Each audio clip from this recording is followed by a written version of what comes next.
So today we will start a very important topic of physics, which is vector. So in physics we know there are many physical quantities. What are physical quantities? Physical quantities are the quantities which you could measure, which should have its unit, right? Now among this physical quantity there are two types of physical quantity. First is scalar and second is vector.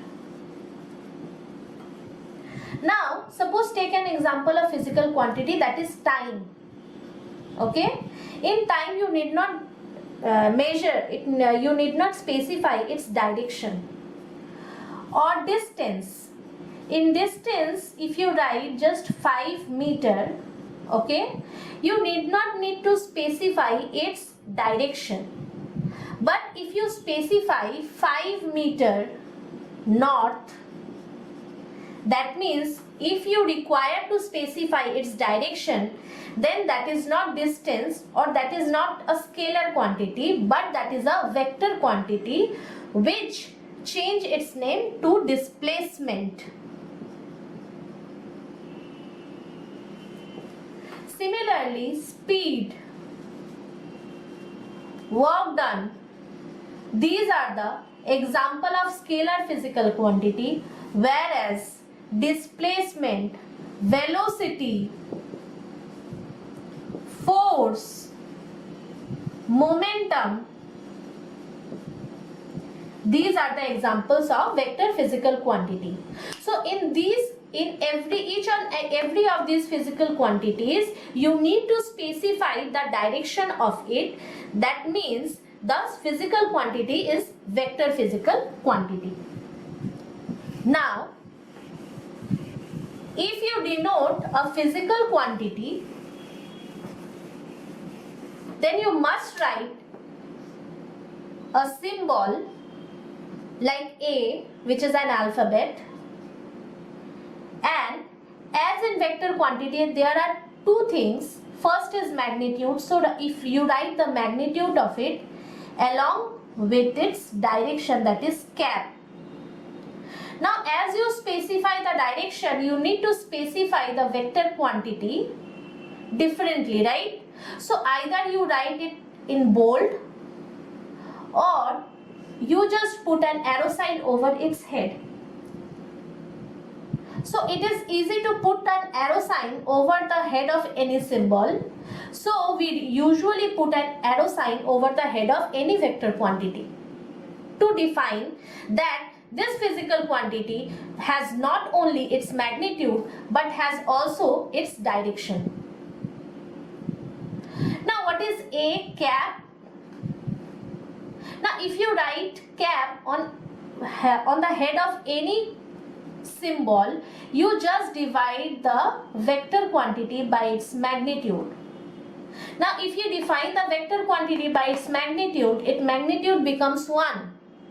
And it only specifies the direction of the vector quantity. So this is known, that's why this is known as unit vector. By its name you just understand that by its name the magnitude of unit vector is always 1. Okay? Now quickly come to the topic, which is vector addition. So the addition, subtraction of vector or multiplication or vector is not similar of the scalar quantities or another numerical thing, right? So there is different law for that. First is law of triangle. So from this name itself, you first require a triangle. So there are 3 sides of a triangle. Let's just take O as origin. What is origin? From the point where you start the law, where you apply the law. So if you take 2 adjacent sides, that means you take 2 consecutive sides, and first side as vector A and second side as vector B. That means the 2 sides of the triangle denote the first two vectors, then the third side in the opposite direction denotes the resultant, which is specified by R. So R equal to A plus B.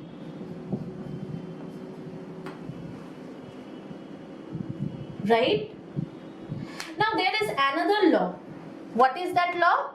That law is known as law of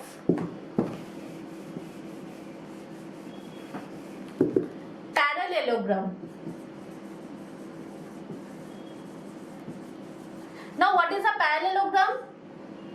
Parallelogram has a geometrical shape with four sides where the opposite sides are equal and parallel to each other. Now just take O as origin. So O, P, R, Q. And just take OR as the diagonal.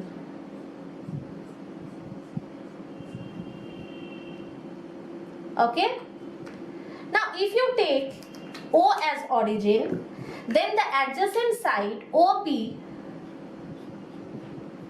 denotes the first vector A and PR denotes the second vector B. Now just come to the other side. As the magnitude of OQ is equal to the magnitude of PR, so OR is B in magnitude, and as the direction of PR and OQ are same, so we write as B vector because the unit vector should also be the same. Similarly, OP is nothing but OR, as the magnitude as well as direction is same, so it is nothing but vector A. Now just take the triangle OPR. Okay. Now in parallelogram law, the law says that if you take two adjacent sides of a parallelogram as the magnitude and direction of two vectors, the diagonal with the points including the sides denote the resultant vector. Okay. So R, that is OR, equal to OP plus PR. That means resultant vector R equal to OP means A plus PR means B. Now just take the side OQ and QR, right? So we could write OR equal to OQ plus QR, OQ plus QR. Okay, now what is OQ? OQ is B and QR is A. And this is the resultant vector. So A plus B equal to B plus A. That means if you interchange the vector, that means if you take A as B and B as A, that means you interchange these two, the resultant does not change. This nature is known as commutative nature, which means vector addition is commutative. If you interchange the two vectors, the resultant does not change. Understood? Now quickly take with the addition of three vectors.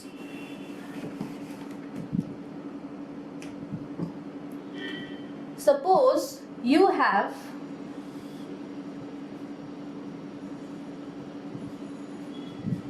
PQ as A, QR as B,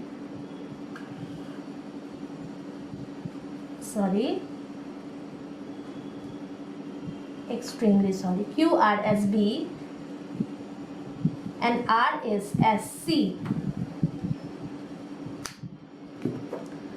Now let us find out PS, that is R. Now first you need to join PR. Now if you join PR, just join PR and make it as a vector, suppose D. Okay, so from the triangle PQR, so from triangle PQR we could write that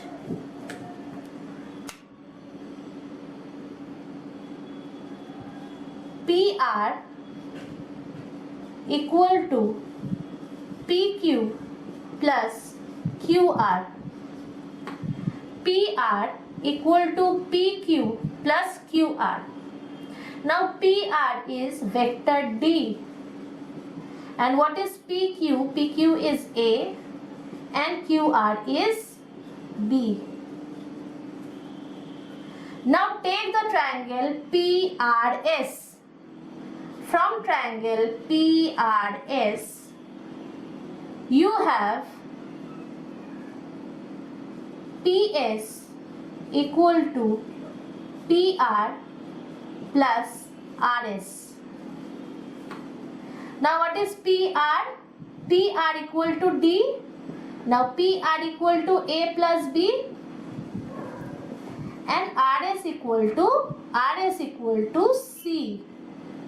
So you have the resultant vector R equal to A plus B plus C.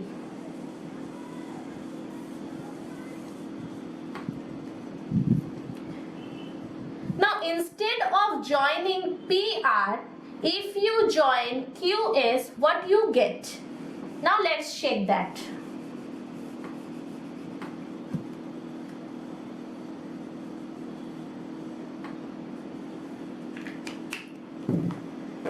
Now instead of joining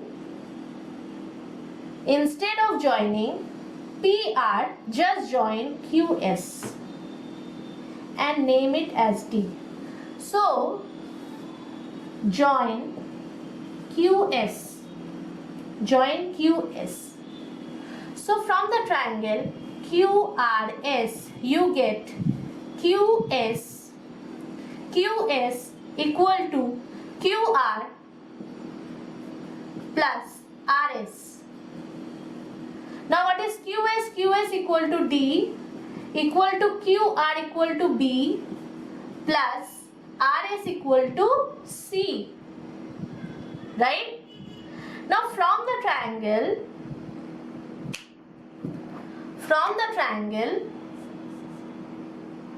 PQS you get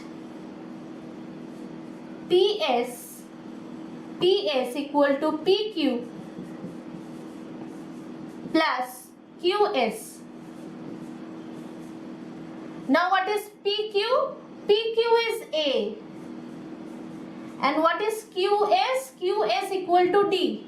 Now what is D? D equal to B plus C. And what is PS? PS equal to R. So if you join B first plus C first and then if I join it with A, it does not change the resultant if you join B plus C first and then C. So the method does not change the resultant of the vector, right? This law is known as associative in nature. That means vector addition is associative in nature. So you could write, if there are three vectors A, B and C, according to the associative nature of vector addition, you could just do A plus B plus C equal to A plus B plus C equal to A plus C plus B. So if you interchange the three vectors with together, it does not affect the resultant.